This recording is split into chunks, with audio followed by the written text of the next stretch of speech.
Let us start with a quiet question. When you think about where you come from, what do you feel?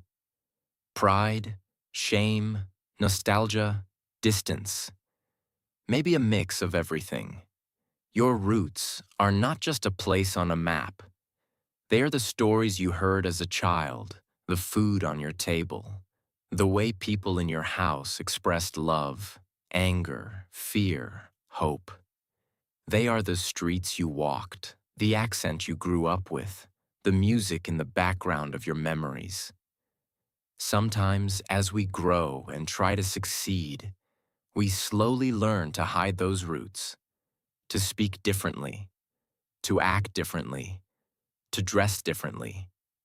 Not because we change naturally, but because we are afraid of being judged as less, poor, uneducated, from the wrong side. Today, I want to talk about this tension, about the pressure to run away from where you came from, and the deep need to stay connected to your roots if you want to live a strong, honest life. This is not a romantic speech about the past was perfect. Your roots may include pain, violence, poverty, silence, injustice. We will not deny that. But even if your story has darkness, there is still something there that can be transformed into strength instead of becoming a weight you carry in secret. Let us begin with this idea. You are a bridge between where you started and where you are going. Maybe you are the first one in your family to study more, to travel, to learn English, to dream of a different career. Maybe you live far from your hometown now, or you move between two cultures, two languages, two versions of yourself. It is easy to feel split. In one place you feel too much, too ambitious, too different, too modern. In another place you feel not enough, not rich enough, not fluent enough, not elegant enough. So you start to wear different masks. One face for your community or family, another face for work, for social media, for the successful world. With time, you can lose sight of who you really are underneath. Your roots start to look like a problem to be hidden instead of a foundation to stand on. But here is the truth. If you cut yourself from your roots completely, you may grow fast for a while, but you grow fragile. Like a tree with shallow roots, very impressive on the surface, but easily knocked down by the first storm. Your roots give you three things you will need for the rest of your life: a sense of identity, a sense of humility, a sense of responsibility. Identity. When you remember where you come from, you know you are not just your job, your clothes, your achievements, your level of English. You are part of a longer story. People before you fought, sacrificed, survived, so you could be where you are. Humility. Your roots remind you that you are not better than the people who stayed behind. You are just someone who had different chances or made different choices. Responsibility. Your roots remind you that your growth is not only for you. When you learn more, earn more, travel more, you carry with you the possibility of opening doors for others, of honoring the effort of those who had less. Now let us also be honest. Sometimes your roots hurt. Maybe you grew up in a house where affection was rare, where people shouted more than they listened. Maybe there was addiction or emotional neglect, or the constant message, "People like us do not go far." In that case, it is natural to want to run, to escape, to never look back. But running without understanding does not heal.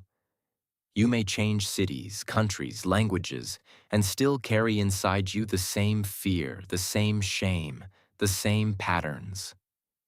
So what does it mean to never forget your roots without romanticizing pain? It means three things. You see your story clearly. You choose what continues with you. And you transform what hurts you into something that helps others. First, see your story clearly. Take a moment to remember. What was life like when you were a child? Not only the big events, but the atmosphere. Was it loud, quiet, tense, warm? How did people in your house talk about money, about work, about rich people, about foreigners, about education? How did they deal with emotions? Did they talk about feelings or avoid everything? Did you feel seen or invisible? Do not rush to judge, just see. Your parents, your grandparents, your caregivers were also results of their own roots. Many did the best they could with the tools they had. Seeing clearly is not about blaming. It is about understanding the invisible rules you absorbed. Rules like, I must not dream too big. People like us do not travel. Showing emotion is weakness. Speaking another language is only for rich people. Second, choose what continues. From your roots, there are things you want to keep and things you want to interrupt. Maybe you want to keep the habit of sharing food, the way your family helps each other, the sense of humor, the music, the celebrations, the spiritual beliefs that give you strength. And maybe you want to interrupt the way people avoid difficult conversations, the violence that nobody talks about, the constant criticism, the belief that you must feel small to be accepted. When you say, I love my roots, but I will not repeat this specific pattern, you are not betraying your family. You are honoring them by trying to suffer a little less than they did and by giving the next generation something better. Third, transform pain into contribution. Think about the hardest parts of your story. Maybe you felt alone, rejected, ashamed of your accent, ashamed of your house. Today, you can use these memories as a bridge to understand other people's pain. You know how it feels to be the one who does not fit, so you can be the person who includes. You know how it feels to be judged for your background, so you can be the person who does not judge others like that. Your roots can make you more sensitive, more compassionate, if you let them. Now let us talk about something very specific. Feeling ashamed of your culture or your accent when you speak another language, like English. Maybe you have felt this. You start speaking, and you think, my accent sounds poor. I do not sound smart. People will guess I am from a simple place. So you try to erase every sign of where you are from. You apologize for your voice. You stay silent. You pretend to be smaller. But your accent is not a defect. It is a map. It shows that you traveled from one language to another, from one world to another. Your accent means you are brave enough to communicate outside your comfort zone. If the only people who felt allowed to speak were those with perfect accents, the world would be very quiet. So when you feel that shame, try a different thought. My accent is my root speaking with me while I grow. You can still improve your pronunciation, of course. Growth is beautiful. But improvement does not need to come from hate. It can come from respect. I respect where I come from, and I also open myself to grow into new ways of speaking, living, being. Now, how do you stay proud of who you are in a world that constantly tells you to compare, to compete, to feel behind? Pride, in a healthy sense, does not mean you think you are better than others. It means you stop spending all your energy trying to be someone else. You look at your own story and say, "This is me, not perfect, not complete, but real. And I will build from here, not from a fake version of myself."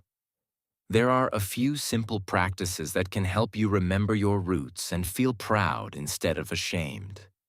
First, remember the names. Take a moment to remember the names of the people who came before you. Your parents, grandparents, aunts, uncles, neighbors who helped raise you. Think about something each of them taught you, by words or by example. Maybe they taught you to work hard, to be generous, to share, to survive. You are not here alone. Second, keep small rituals. Maybe there is a food from your childhood that you can cook sometimes, a song you can listen to, a phrase in your first language that gives you strength. These small things are like a secret handshake between your present and your past. They remind you that you did not grow out of nothing. Third, talk about your story with respect. Notice how you talk about your hometown, your family, your past. Do you always make jokes to show how advanced you are now? Do you always say, "Back there, everything is stupid, everything is a mess"?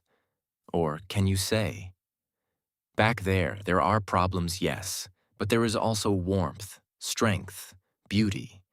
You are allowed to criticize what hurt you, but if you only speak with contempt, you are, in a way, speaking with contempt about a part of yourself."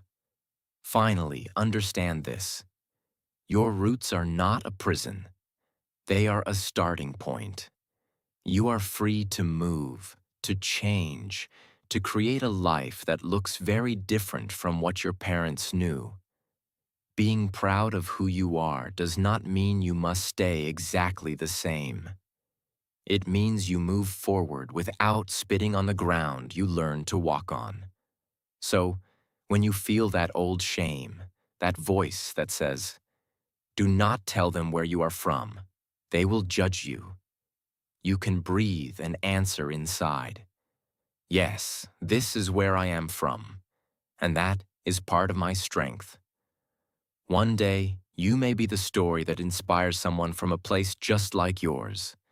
They will look at you and think, "If they came from there and built this life, maybe I can too." In that moment, your roots will not only be your foundation, but also someone else's hope. Never forget your roots.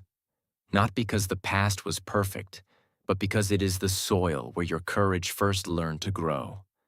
Be proud of who you are, not because you are finished, but because you are walking this path honestly, carrying your story with open eyes, and using it not as a chain, but as a source of strength.